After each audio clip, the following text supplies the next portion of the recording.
and as soon as you start describing what better is, then you've just alienated and ostracized and threatened and demeaned and condescended to your neighbors. So there's a lot of reasons why farmers don't like to market.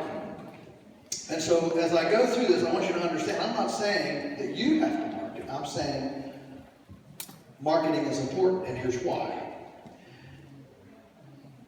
Because right now, as a general rule, the dollar retail is split 4 ways. The retail dollar is split 4 ways: production, processing, marketing, and distribution. Okay? Imagine a stool with $1 on the top and 25 cents on each leg coming in.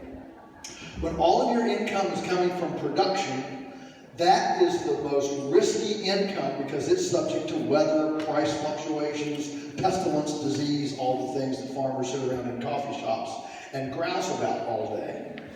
And a one-legged stool is a little bit on the wobbly side, all right?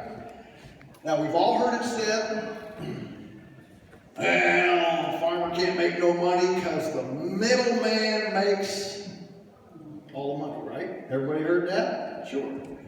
Well, instead of sitting here and demeaning the middleman, if that's where the money is, sign me up. I want to be one. All right? So from a business standpoint, from creating stability of your income, moving some of those high-risk production dollars over into processing, distribution, and marketing helps to stabilize your farm income. You know, if your only buyer is a couple of feedlots and one of them goes out of business, you're up a creek.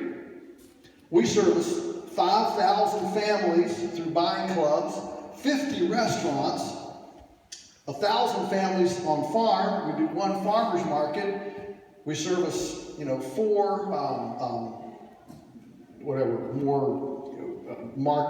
retail markets. The chances, even if 20% of them went out of business or were unemployed or whatever, and here you remember in the 1929 Depression, at the peak of unemployment, it was only 25%. That meant, we can say, well, man, 1 in 4 couldn't get a job, but 3 in 4 were working. So if you spread your clients over a lot more people, then the order buyer or the feed yard or the whatever, then you create a lot of stability. So that's a huge reason to involve yourself in some marketing. Historically, of course, it was the backbone of the food system, and I would suggest another reason to market is that it is the one that attracts our best and brightest to it, because now you're butting heads with people. All those people out there, this is a game, how to get into your head and buy from me, okay? So that's cool stuff. It's a way to develop a portable farm, because customers will go with you. So if you don't own the land and your farm is completely portable, then your customer base can go with you. So your equity, as I said before, your equity can move with you. And it's wonderful emotional support. I know when our kids were growing up, to have that, garden club lady come up to our daughter when she was 8 and making zucchini bread and pumpkin bread and pound cakes. To have a lady come up and pinch her cheeks. Oh, are you the little girl that made the pound cake for my garden club last week? I should have said it was the best pound cake they'd ever had. Blah blah blah blah blah. Let me tell you what. That affirms a young person way more than being the top points getter on Angry Birds. Okay, and so that emotional support of customers who come up to our kids and say, "Man, we so much appreciate what your family does," because let's all admit it. Farmers have been dismissed to the fringes and dregs of society. If you're a C- to a D- student, and you can be a farmer. If you're an A or B student, you're supposed to go off and become an IT person or engineer or a doctor or attorney or something like that. Okay.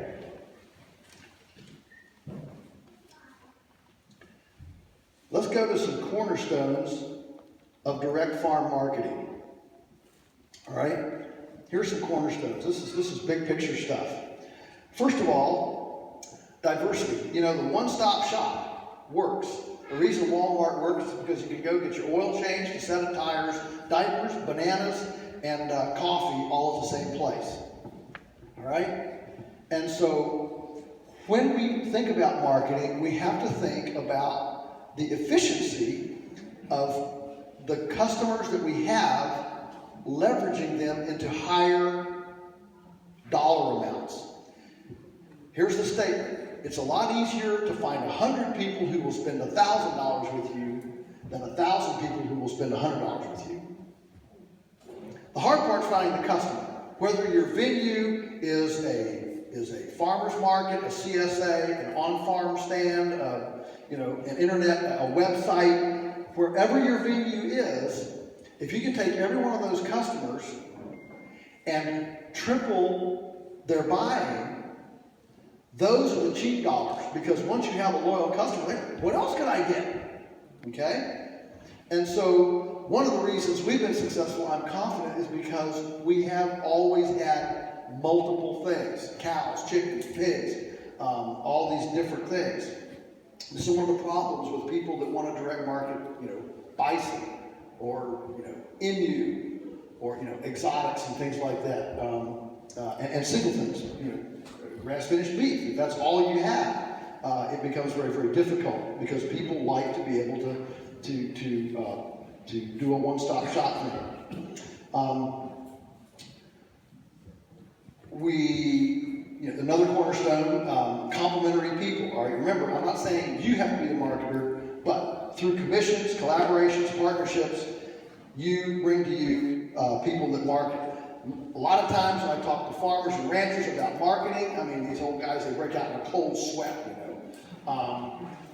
I can't imagine making a cold call on somebody and saying, I have the best, whatever. That sounds prideful and arrogant and mercenary, and I'm supposed to feed the world. I'm supposed to be the slave of the needs of the world, and to convert to say, I'm supposed to promote myself. That sounds selfish and greedy, and that's what those kind of people do, whatever they are.